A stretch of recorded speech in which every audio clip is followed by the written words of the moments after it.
E quando nós acolhemos essa água que Jesus nos oferece, na oração, na Eucaristia, na palavra, nós podemos olhar para a nossa vida de uma forma diferente. Eu sempre digo, a vida do cristão não é uma mágica. A vida do cristão não é algo ilusório que nós pensamos que se nós rezarmos, em um momento Deus vai realizar tudo. Não é assim que as coisas funcionam. A vida tem as suas dificuldades e isso faz parte.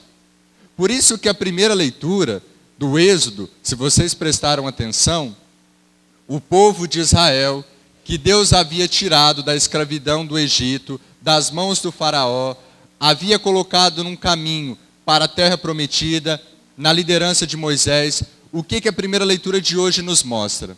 Nos mostra que o povo, mais uma vez, não foi a primeira vez, o povo começou a ficar impaciente com Deus e com Moisés, que era o chefe do povo.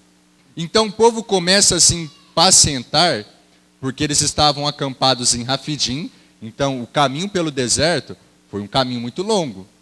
E Deus permitiu que o povo tivesse essa caminhada. É claro que Deus poderia ter tirado o povo do Egito e ter levado imediatamente para a terra prometida. Mas Deus permitiu que eles passassem pela terra, pelo deserto, por essa caminhada longa.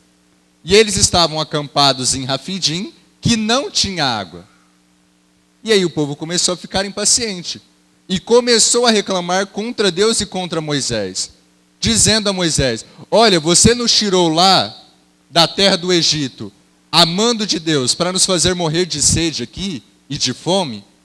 Só que o povo havia esquecido que antes desse episódio, Deus já havia saciado a fome do povo com o maná e com as codornizes.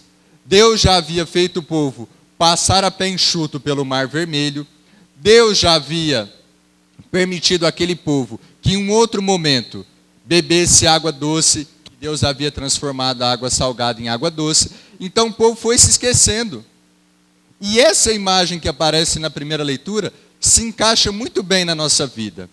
Nós também, nessa caminhada que nós fazemos até a terra prometida que é o céu, essa vida que nós vivemos aqui é um deserto, tem dificuldades. Diz a Salve Rainha que é um vale de lágrimas. Aqui nós temos dificuldades, aqui nós temos sofrimento. Isso faz parte da nossa vida. E como o povo de Israel, nos diz a leitura de hoje, nós temos a mesma tendência. Diante de um momento difícil, diante de uma provação, diante de algo que quebra o nosso orgulho, nós esquecemos daquilo que Deus já fez na nossa vida. Quantas vezes, você pode pensar na sua vida, eu olho para mim e penso na minha vida. Quantas vezes, em quantos momentos, você enfrentou uma situação que você pensou que não ia passar por ela, que você não iria sair vencedor, e você está aqui. E Deus te deu a graça. Você está aqui. Sai uma situação, entra outra, tudo bem, mas você está aqui. De quantas tentações, de quantas provações, de quantas situações de morte, Deus já te tirou. Se nós temos essa água dentro de nós, que é o Espírito Santo, nós não esquecemos aquilo que Deus nos fez. Nós olhamos para trás, enxergamos tudo o que Deus fez e que Ele continua fazendo. Gente, quando Deus permite uma provação, quando Deus permite um momento de turbulência, isso não é o nosso fracasso, isso não é a nossa derrota, e muito menos não é o fracasso nem a derrota de Deus, porque Ele não perde. São situações para nós amadurecermos a nossa fé e amadurecermos como pessoas. Diante de uma provação, diante de uma tribulação, Deus sempre tem um propósito. Ele sempre nos ensina algo. O povo reclamava com a sede, reclamava com a falta de água. Se esqueceram do que Deus havia feito e se esqueceram que caminhavam para a terra prometida. Deus sempre está ao nosso lado. Ele sempre caminha ao nosso lado.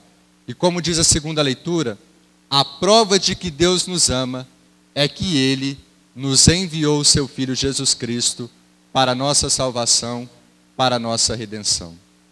Queridos irmãos e irmãs, na liturgia de hoje, a partir desse evangelho, a partir das leituras, vamos pedir a Jesus que sacia a nossa sede de felicidade, a nossa sede de eternidade, a nossa sede daquilo que é belo, daquilo que é verdadeiro, com a água do Espírito Santo.